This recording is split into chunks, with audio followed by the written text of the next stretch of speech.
What is happening, everybody? This is Dr. Hack, and we're going to take a little chess personality test. So, let me get warmed up here.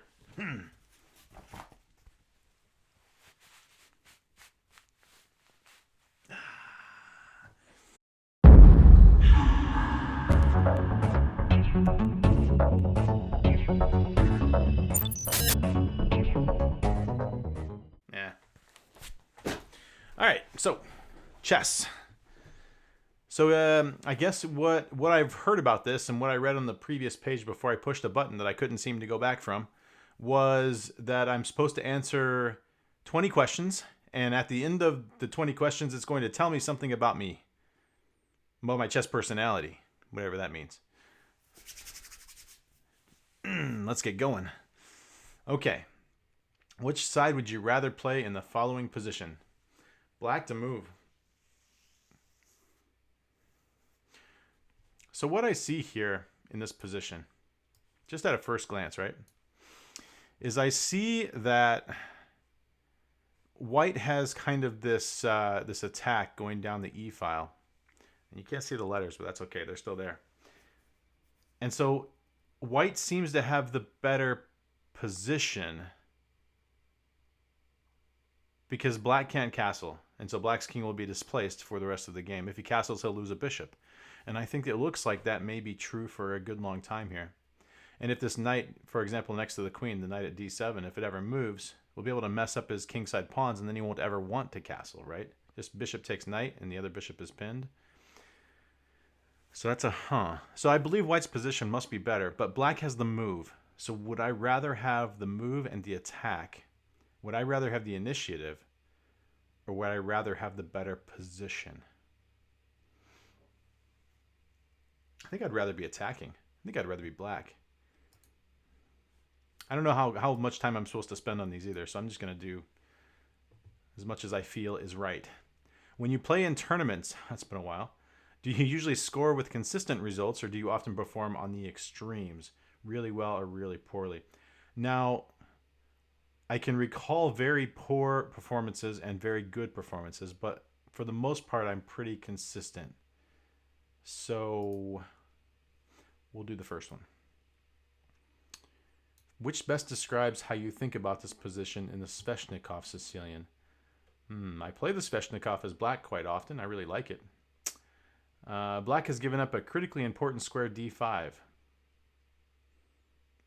Is this question just asking me whether I play the Sveshnikov? Because if I play it, I would push B. And if I don't play it, I would push A. Well, I play it. There we go. Which statement is closer to the truth? I bring my best game when facing opponents I dislike.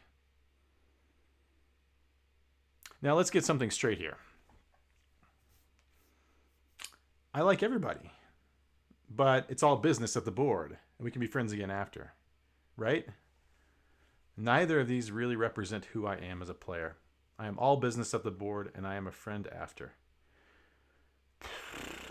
But I definitely notice my opponents because I definitely play off of them and try to take advantage of anything I can. There's no answer here. Okay. Black has just played g5. Yes, he has. Your first instinct is to take on g5, move the bishop to g3. Well, obviously my first instinct is to move the bishop out of danger. Is that obvious? The only way I would ever play a move like knight to g5 is if I clearly saw that the game was won after I did so. And so I would have to calculate. I would have to go, but it says what's my instinct? My instinct says to calculate the sacrifice because it might be a win and I would be able to win the game. So I guess my instinct is to take on g5. And if it's not a win though, then I would never do it. So all right. Do I play gambits? Sure. How do you think about whether or not to take on g5 as white? Oh, now we get to think about it. Okay. I would evaluate the placement of the pieces to decide if the attack seemed promising. I would look for the local advantages there, yes, and I would make sure that my rook could in fact swing over like I think it can after e4. And I would make sure my queen had a way in.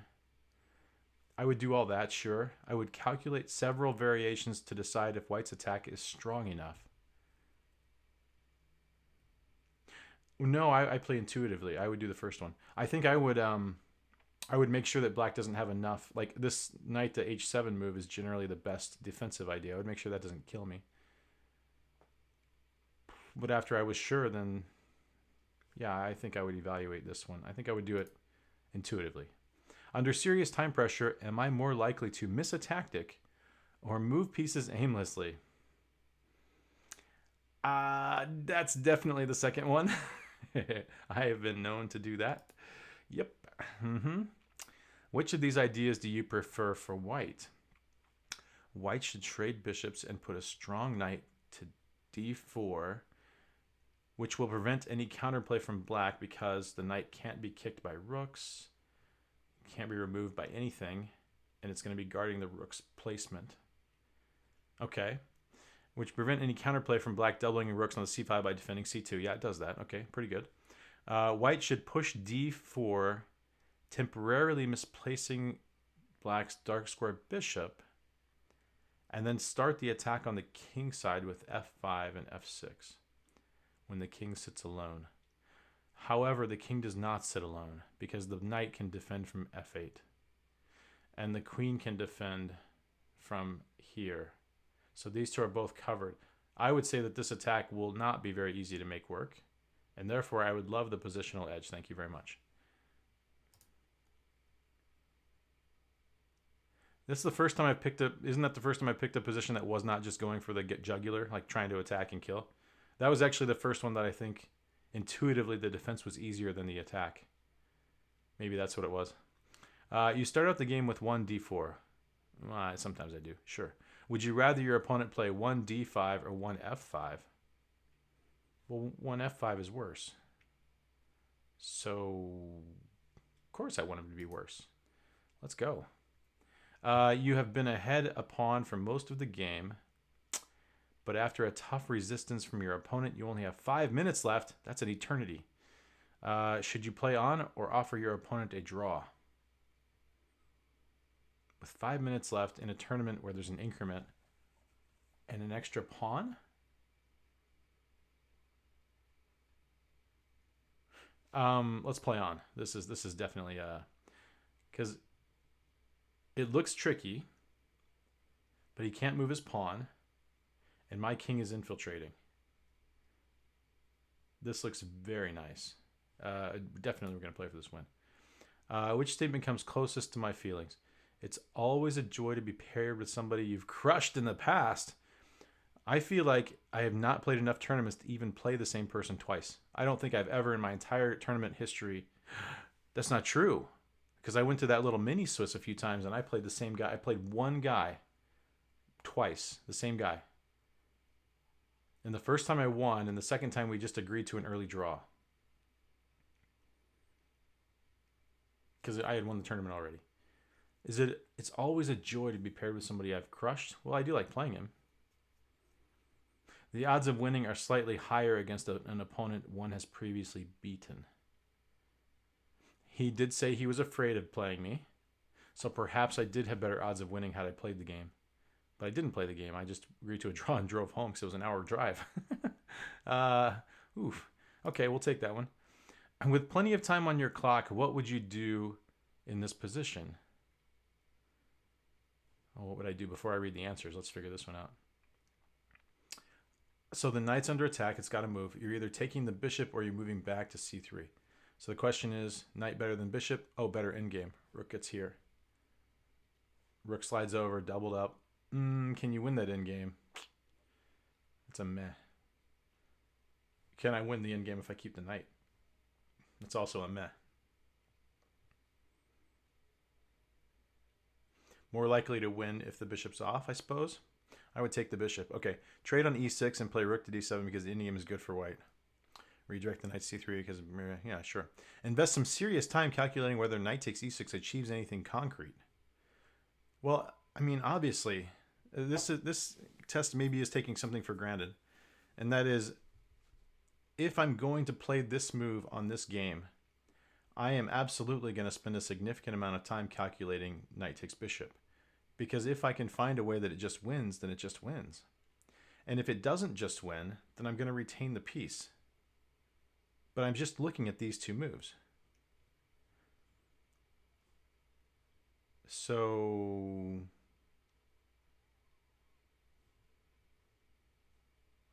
I would do both. Okay, we'll do that one then. What do you think the famous chess saying 99% is tactics? No. Nah. I don't even have to think hard about that. No way. How do you feel about this wild gambit line for black? It's white to move. Well, it's good that it's white to move. I would take his queen. Let's see. Let's count the material. Let's see what did I gambit? Did I gambit the rook? We have 4 minor pieces, and he's got 4 minor pieces. We've got 1 rook. He's got 2 rooks. Yeah, so I gambited a rook. How many pawns do we have? 2, 3, 4, 5, 6. We gambited a pawn and a rook. Where's my counterplay? His king looks tidy and safe. What's my counterplay?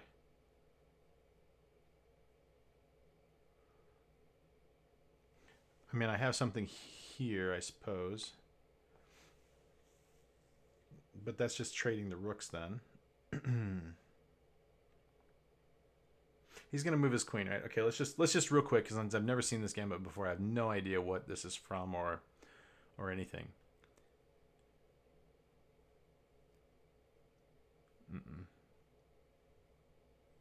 Maybe h4. h4, c3 is a no-no, or b3. Okay, this queen is really having a hard time, isn't she? Wow. And if she moves somewhere like, h4, then this knight d4 looks really, really strong. He won't be able to play, let's say, knight a3, because I can just take that one and then just get the rook back that I lost a minute ago.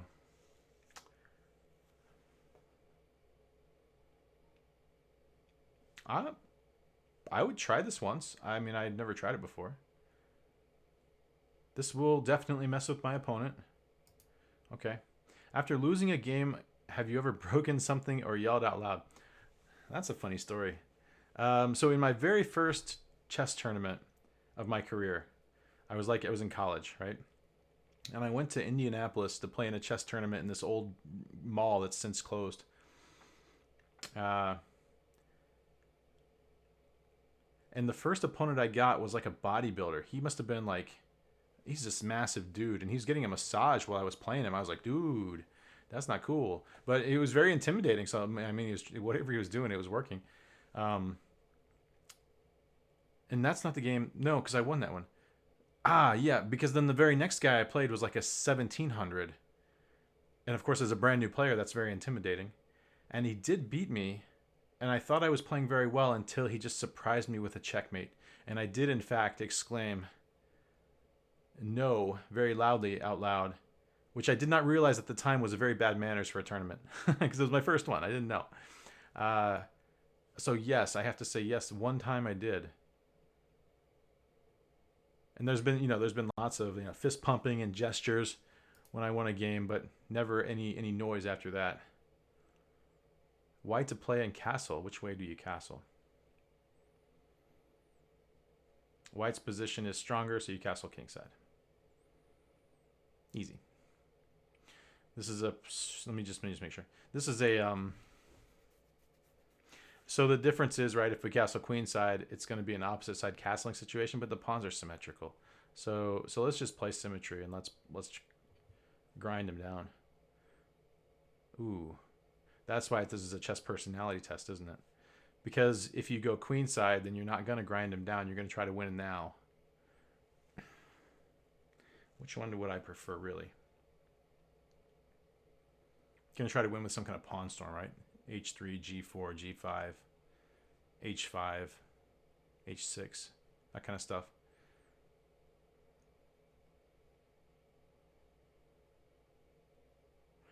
Is my attack faster?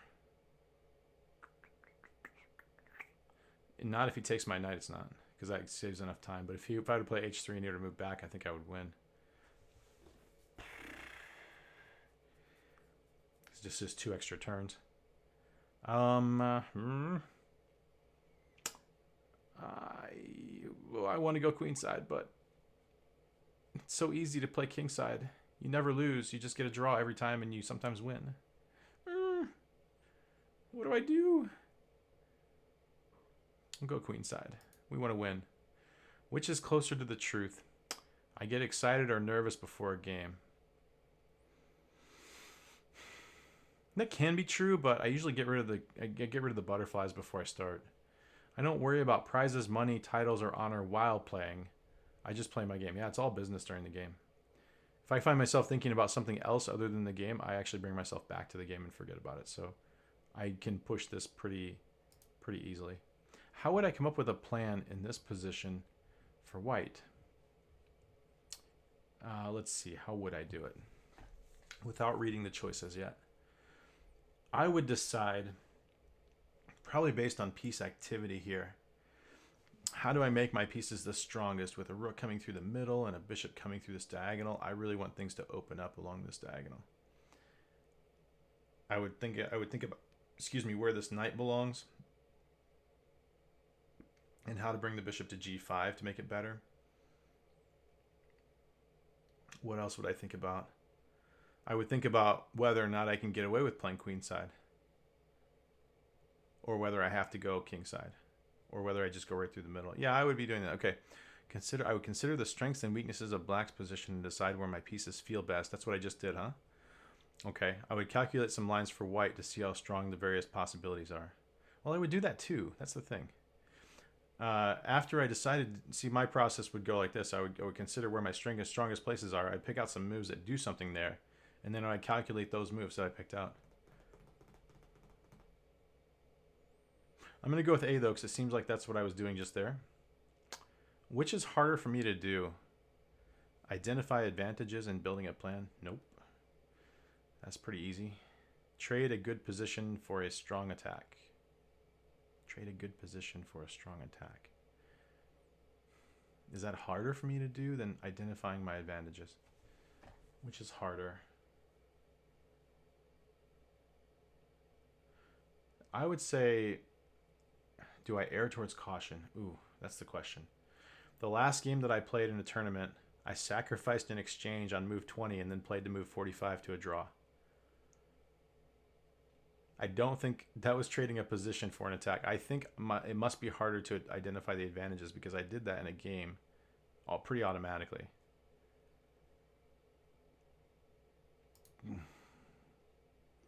I am au naturel. What does that mean? Naturals are well-rounded players who seek a healthy initiative, remain in control of their emotions, and follow their intuition, rather than consistently looking for exceptions to the rules. But I do love a good exception to the rule. A natural seeks healthy openings and healthy positions. They don't usually win by trickery. That's probably true. But once they obtain an advantage, they are all but unstoppable. That's a nice characteristic to have, I suppose. Naturals place a high value on remaining calm and rarely get into time pressure or uncontrollable situations. Now, that's not quite true. Anand is a natural. Cool. Okay, so I should play the Roy Lopez, which I don't do, but I do play e4. And I should play the Sicilian and the Queen's Indian, which I play both of those openings. How good is this thing? So I'm mostly intuitive, very aggressive. That's actually probably true. I would not have guessed that, but okay. The attacking part of it. Am I emotional or calm? Mostly calm, but somewhat emotional. I've never thrown anything after losing. I'll take it. So what are these other ones then? I am a little bit curious. Can I just yeah, I can. So I was just on this one. And you know what I'm really interested in? What other openings do people get when they click this button? So Alekhine, Roy Lopez, Queen's Gambit. Queen's Gambit. Oh yeah, D4. Wait, you can't recommend an E4 opening and a D4 opening, can you?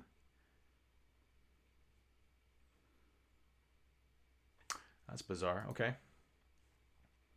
Mikhail Tal, Roy Lopez. Maybe they just recommend the Roy Lopez every time. King's Indian, Sicilian, sure. That's a Bobby Fischer too. That's all three of those are Bobby Fischer's openings.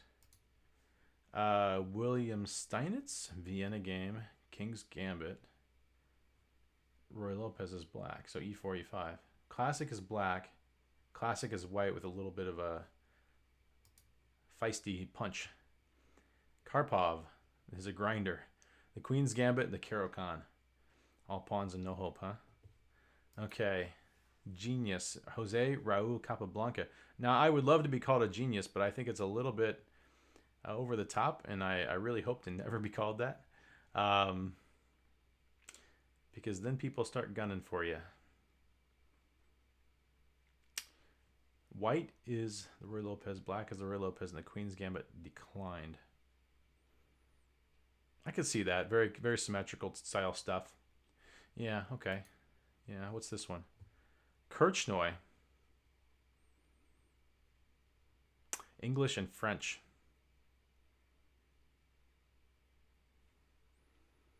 Because you get behind in the French all the time? That doesn't make sense. English goes with the French somehow.